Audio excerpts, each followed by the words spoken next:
Report का इंतजार। Report के बाद तय होगी जांच की दिशा। पूरे परिवार से एसआईटी करेगी पूछताछ। शिकायतकर्ता ने की सीबीआई जांच की मांग। पूर्व डीजीपी मोहम्मद मुस्तफा का न्यूज 18 पर बयान। कहा, शिकायतकर्ता सिर्फ मोहरा, परिवार को बदनाम करने के पीछे बड़ा चेहरा। 25 अक्टूबर को बेटे की अंतिम दुआ के बाद दूंगा एसआईटी के हर सवाल का जवाब। रात भर एक्शन में दिखे हरियाणा के नए डीजीपी। देर रात पंचकुला, अंबाला और यमुनानगर में नाकों का किया औचक निरीक्षण। कहा, सुधार की सख्त जरूरत। हरियाणा डीजीपी ने पढ़ाया पुलिस अधिकारियों को मानवता का पाठ। आला अधिकारियों को लिखी चिट्ठी। कहा, कुर्सी से तौलिया हटाएं, अपनी टेबल का साइज छोटा रखें। जिन्हें पब्लिक डीलिंग की अकल नहीं, उन्हें थाने चौकियों से दूर रखें। बिहार सरकार की मांग पर हरियाणा से छठ पूजा के लिए चलेंगी 14 एसी बसें। अंबाला, पंचकुला और गुरुग्राम से बिहार के 5 शहरों में जा सकेंगे श्रद्धालु। गुरुग्राम में राहत की सांस। 400 से 200 के करीब पहुंचा AQI। तेज हवाओं ने घटाया प्रदूषण का स्तर। कुरुक्षेत्र में नाबालिग बेटे ने मां को उतारा मौत के घाट। चरित्र पर शक के चलते दिया वारदात को अंजाम। पति से तलाक के बाद अकेली रहती थी मां। नीरज चोपड़ा बने लेफ्टिनेंट कर्नल। राजनाथ सिंह और थल सेना प्रमुख ने प्रदान की मानद उपाधि। पूर्व सीएम मनोहर लाल और सीएम नायब सैनी ने दी बधाई। सीएम सैनी का शहादत को नमन। तोशाम के सशस्त्र सीमा बल के जवान अनिल कुमार रविवार को पिथौरागढ़ में हादसे में हुए थे शहीद। राजकीय सम्मान के साथ गांव में हुआ अंतिम संस्कार। दिल्ली के रोहिणी में बड़ा एनकाउंटर। बिहार के 4 वांटेड गैंगस्टर ढेर। दिल्ली और बिहार पुलिस की संयुक्त कार्रवाई।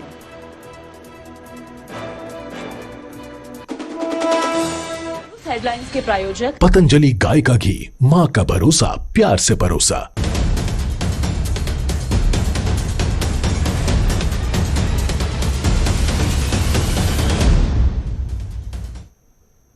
नमस्कार, स्वागत है न्यूज 18 पंजाब हरियाणा में। मैं आपके साथ कुलदीप भारद्वाज।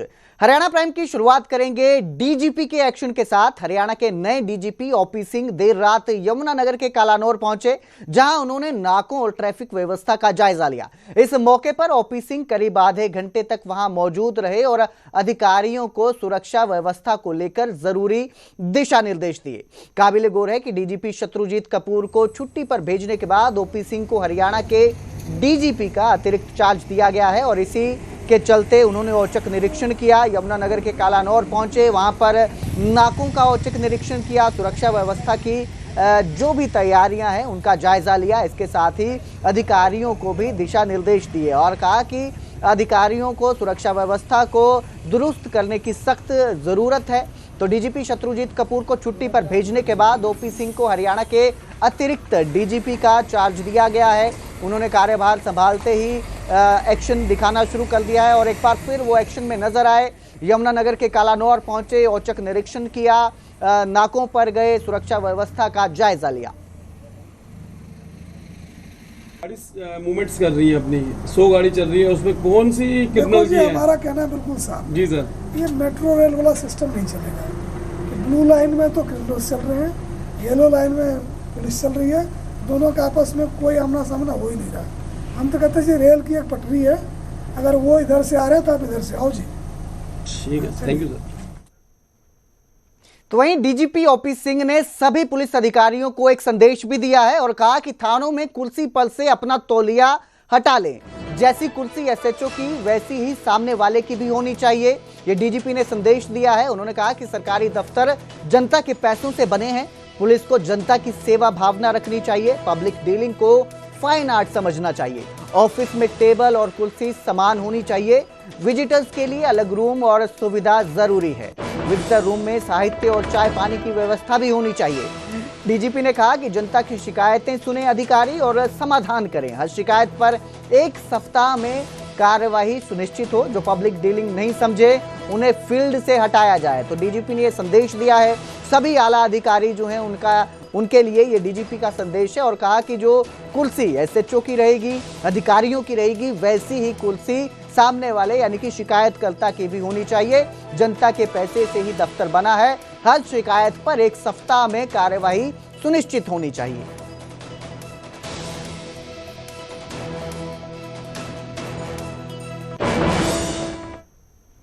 उधर दिल्ली के रोहिणी में बड़ा एनकाउंटर हुआ है। एनकाउंटर में बिहार के 4 वांटेड गैंगस्टर ढेर हो गए हैं। एनकाउंटर में गैंग का सरगना रंजन पाठक भी ढेर हुआ है। दिल्ली और बिहार पुलिस का यह ज्वाइंट ऑपरेशन था। बिहार में कई आपराधिक मामलों में ये आरोपी वांटेड थे, जिसके बाद बिहार और दिल्ली पुलिस ने संयुक्त ऑपरेशन किया और मुठभेड़ के दौरान एनकाउंटर में 4 जो ये गैंगस्टर थे इनको ढेर कर दिया गया है, जिसमें गैंग का सरगना रंजन पाठक भी मौजूद है। तो दिल्ली और बिहार पुलिस का यह जॉइंट ऑपरेशन देखने को मिला। दिल्ली के रोहिणी में एनकाउंटर हुआ, जिसमें 4 वांटेड गैंगस्टर ढेर हुए हैं। बिहार और दिल्ली पुलिस का ये जॉइंट ऑपरेशन था।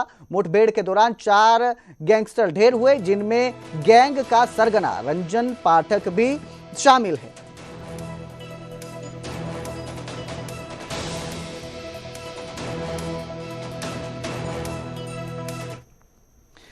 अकील अख्तर की मौत पर एसआईटी प्रमुख का बयान सामने आया है और एसआईटी प्रमुख ने कहा कि मौत के कारणों का पता लगाना ही हमारी प्राथमिकता है। मुस्तफा परिवार जल्द जांच में शामिल होगा। अकील के करीबियों को जांच के लिए बुलाएंगे। अकील की मेडिकल हिस्ट्री की भी जांच होगी। तो ये एसीपी का बयान आया है। आपको बता दें, अकील अख्तर की मौत के बाद लगातार इस मामले में नए खुलासे हो रहे हैं और एक तरफ जहां पिता अकील को मानसिक हालत खराब बता रहे हैं, अकील की मानसिक हालत को लेकर बता रहे हैं कि वो बीमार थे मानसिक तौर पर, वहीं परिवार पर पूर्व डीजीपी जो है मोहम्मद मुस्तफा, उनकी पत्नी रजिया सुल्ताना, अकील की बहन और पत्नी पर एफआईआर दर्ज की गई है। शिकायतकर्ता ने शिकायतकर्ता के कहने पर यह एफआईआर की गई है। एक शिकायतकर्ता है शमसुद्दीन, जिन्होंने शिकायत की, जिसके बाद एफआईआर दर्ज की गई और अब इस मामले की जांच के लिए एसआईटी बनाई गई है। एसआईटी का कहना है कि इस मामले में अकील की मौत के कारणों का पता लगाना ही प्राथमिकता है। आया नहीं था, ये चीजें उसकी मेडिकल हिस्ट्री ही बता पाएगी कि वो रोगी था या नहीं था, और अगर था तो किस तरह का ट्रीटमेंट उसको दिया गया था और किसके द्वारा दिया गया था। ये भी हमारी जांच का विषय है। हमने जांच शुरू कर दी है और उनको जल्दी सबको शामिल जांच किया जाएगा। उनके परिवार के जितने सदस्य हैं और जितने भी लोग मृतक के आसपास रहने वाले हैं या जो उसके टच में थे, सबको जांच में शामिल करके और शीघ्र हम पंजाब के पूर्व डीजीपी मोहम्मद मुस्तफा ने न्यूज 18 से बातचीत करते हुए कई खुलासे किए। उन्होंने अपने बेटे अकील के नशे का शिकार होने की बात कही, साथ ही शिकायतकर्ता पर भी फ्रॉड होने के इल्जाम लगाए।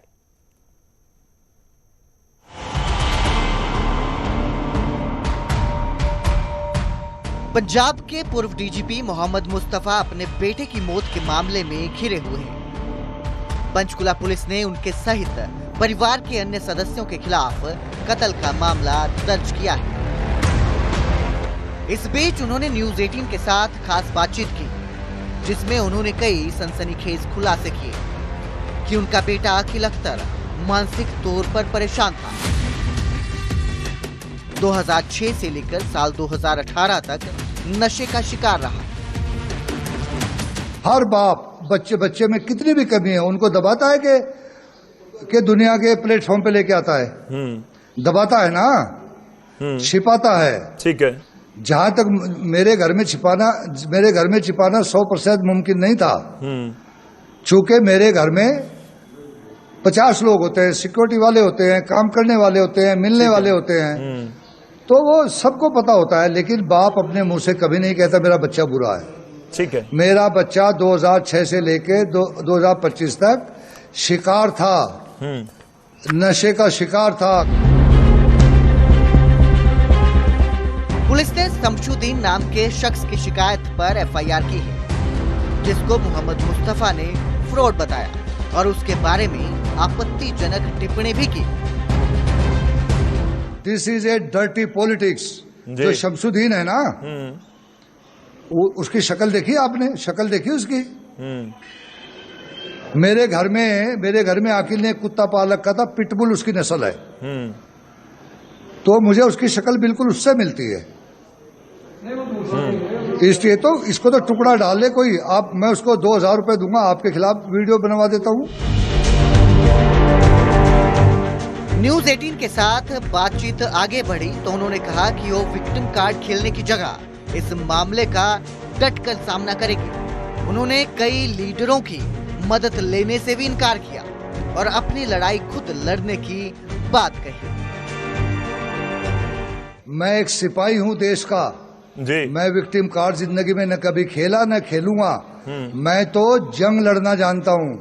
मैंने इस देश की लड़ाई लड़ी हैं, बड़ी बड़ी लड़ाई हैं। गोलियों की छांव में मैंने अपना फर्ज अंजाम दिया है।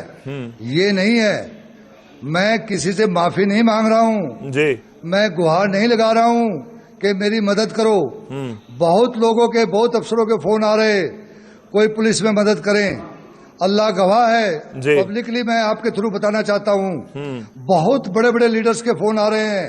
ठीक है। Any help? I said no thank you sir, no sir thank you, I will fight my own war. Cabinet मंत्री रजिया सुल्ताना के बेटे अकील अख्तर की मौत 16 अक्टूबर को हुई। पंचकुला के सेक्टर 4 के घर से अकील की लाश बरामद हुई। परिवार ने दावा किया कि अकील की मौत नशे के ओवरडोज से हुई है, पर पंचकुला पुलिस ने शमशुद्दीन नाम के शख्स की शिकायत पर मोहम्मद मुस्तफा, रजिया सुल्ताना, अकील की पत्नी और बहन के खिलाफ एफआईआर दर्ज कर ली और इस मामले की जांच के लिए एसआईटी का गठन कर दिया। Bureau report, news 18 Punjab Haryana. Rail राज्य मंत्री रवनीत बिट्टू जो है अंबाला कैंट स्टेशन पहुंचे। छठ पूजा पर यात्रियों की स्टेशन से भारी भीड़ उमड़ी पड़ी है। इसको लेकर बिट्टू ने यात्रियों से धैर्य बनाए रखने की अपील की। कहा कि रेलवे के पास ट्रेनों की कमी नहीं है, जरूरत पड़ी तो और स्पेशल ट्रेनें चलाई जाएंगी। रेलवे मंत्री अश्वनी वैष्णव के निर्देश पर बिट्टू यहां पहुंचे थे। स्टेशन पर सुविधाओं की उपलब्धता का उन्होंने जायजा लिया। भीड़ के कारण कई यात्रियों की ट्रेन छूटी। खिड़कियों और दरवाजों से चढ़ते यात्री नजर आए। इसके साथ ही रिजर्वेशन करवाने वालों को भी परेशानी का सामना करना पड़ा। हालांकि बिट्टू का कहना है कि यात्री जो हैं वो धैर्य बना के रखें। कई स्पेशल ट्रेनें चलाई जा सकती हैं, जरूरत पड़ने पर और भी स्पेशल ट्रेनें चलाई जा सकती हैं। तो रेल राज्य मंत्री रवनीत बिट्टू जो हैं वो अंबाला कैंट स्टेशन पहुंचे थे, जहां पर उन्होंने सुविधाओं और उपलब्धताओं का जायजा लिया।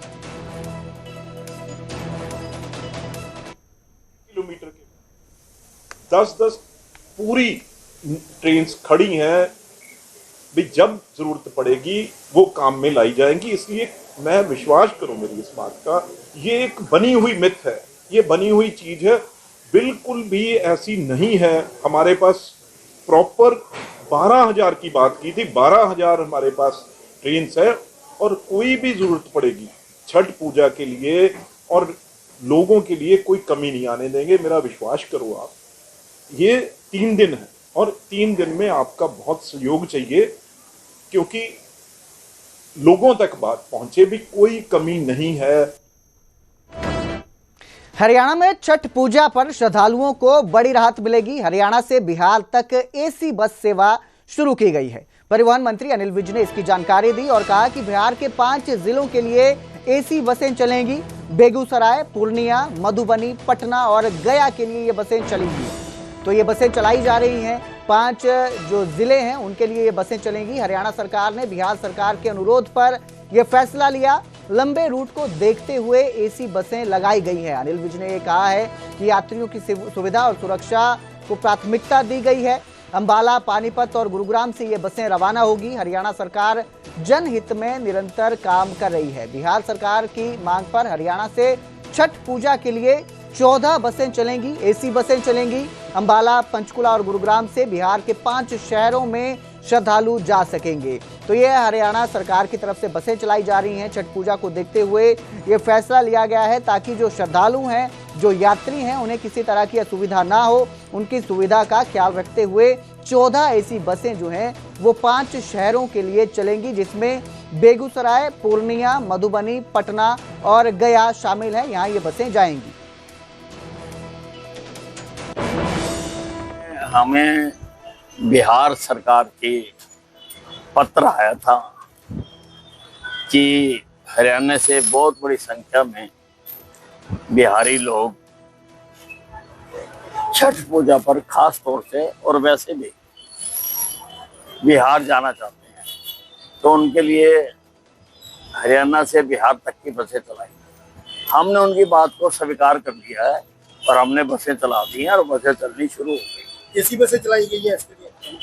हाँ जी, एसी बसें चलाई गई हैं क्योंकि रूट बहुत लंबा है। और अब बात करेंगे गोल्डन बॉय नीरज चोपड़ा की। नीरज चोपड़ा भारतीय सेना के लेफ्टिनेंट कर्नल बने। रक्षा मंत्री राजनाथ सिंह ने उन्हें मानद उपाधि दी है। इस दौरान थल सेना के प्रमुख भी समारोह में शामिल थे। थल सेना के प्रमुख ने समारोह में उन्हें सम्मानित किया। पूर्व मुख्यमंत्री मनोहर लाल ने उन्हें शुभकामनाएं दी हैं। सोशल मीडिया प्लेटफॉर्म एक्स पर उन्होंने शुभकामनाएं पोस्ट की हैं। इसके साथ ही मुख्यमंत्री नायब सिंह सैनी ने भी शुभकामनाएं दी और कहा कि हरियाणा का गौरव है नीरज चोपड़ा।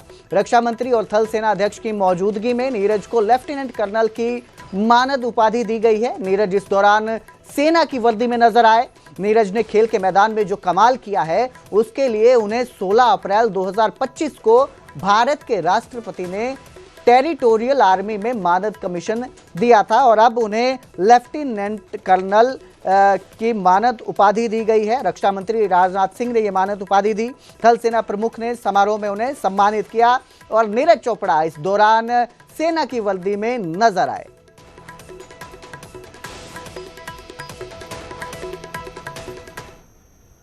सीएम नायब सिंह सैनी ने शहीद अनिल कुमार को नमन किया। तो शाम के जवान अनिल कुमार पिथौरागढ़ में शहीद हुए थे। सशस्त्र सीमा बल में तैनात थे अनिल कुमार। शहीद का अंतिम संस्कार राजकीय सम्मान के साथ हुआ। गांव में लोगों का जनसैलाब उमड़ा।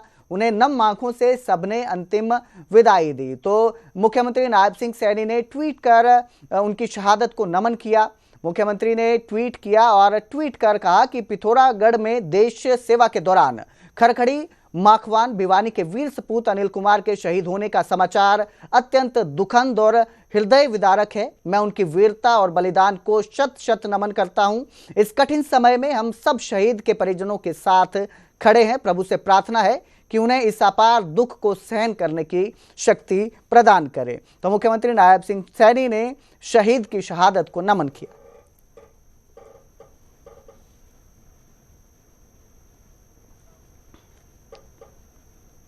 गुरुग्राम में AQI में सुधार हुआ है। तो ये राहत की खबर देखने को मिल रही है। गुरुग्राम में AQI जिस तरह से बढ़ा था दिवाली के बाद से, अब उसमें सुधार देखने को मिल रहा है। प्रदूषण स्तर 197 से 250 के करीब पहुंचा है। पिछले कई दिनों से AQI 370 के पार जा रहा था। गुरुग्राम में AQI 370 के पार पहुंच गया था। आज सुबह तेज हवा के कारण इसमें गिरावट आई है। हवा की गुणवत्ता में नागरिकों को राहत मिली है। तो जिस तरह से AQI बढ़ा था गुरुग्राम में, जिस तरह से प्रदूषण बढ़ा था, दिवाली के बाद पटाखे जिस तरह से चलाए गए थे, रोशनी का जो त्योहार मनाया गया था, उसके बाद गुरुग्राम में AQI बढ़ गया था। AQI 370 के पार पहुंचा था और लोगों को इससे सांस लेने में दिक्कत आ रही थी। लेकिन अब ये राहत की खबर है कि जो AQI है उसका स्तर नीचे आ रहा है।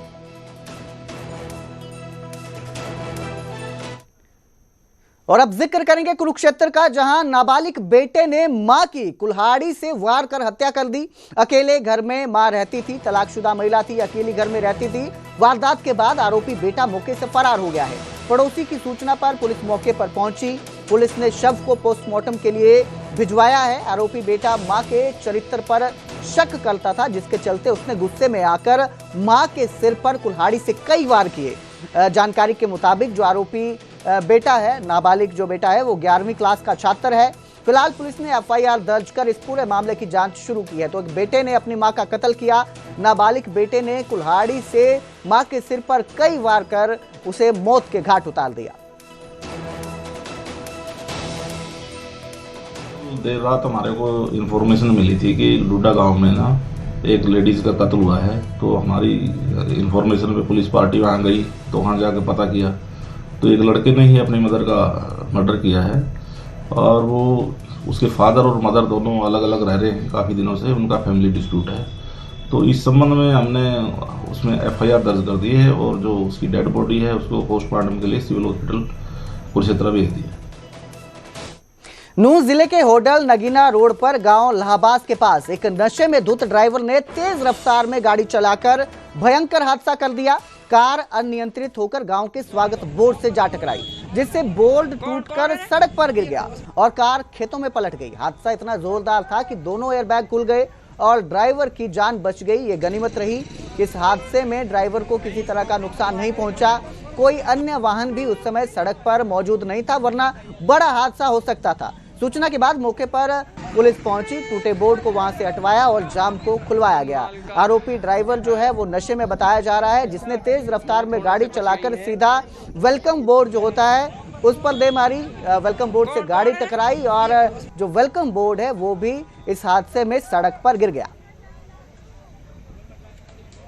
और मेरे कोई साथ ना है। अच्छा, कोई भी, मैं अकेला था। अच्छा, और मैं पापड़ा से हूँ। अच्छा, क्या नाम है आपका?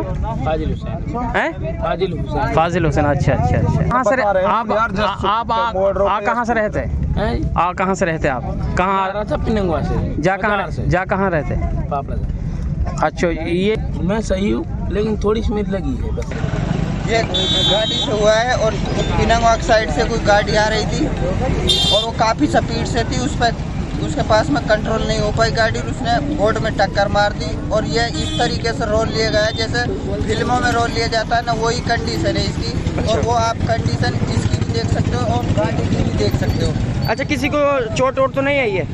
अभी तो ड्राइवर को जो गाड़ी चला रहा था उसको काफ़ी चोट लगी हुई है, उसको हॉस्पिटल में भर्ती करा गया। रोहतक में एक सूट बूट पहने जेंटलमैन ने दिन दिहाड़े चोरी की वारदात को अंजाम दे डाला। मेडिकल मोड़ के पास खड़ी बाइक को चोर बड़े आराम से उड़ा ले गया। सीसीटीवी फुटेज में दिखाई दे रहा है कि आरोपी पहले कुछ देर तक फोन पर बात करता रहा, आसपास का माहौल देखा और फिर बिना किसी डर के बाइक में बैठकर फरार हो गया। चोरी की यह पूरी वारदात सीसीटीवी में कैद है। तस्वीरें आपकी स्क्रीन पर हैं। आप देख सकते हैं कि किस तरह शख्स दिन दिहाड़े बाइक चोरी करके फरार हो जाता है। पुलिस अब सीसीटीवी फुटेज के आधार पर आरोपी की तलाश में जुट गई है।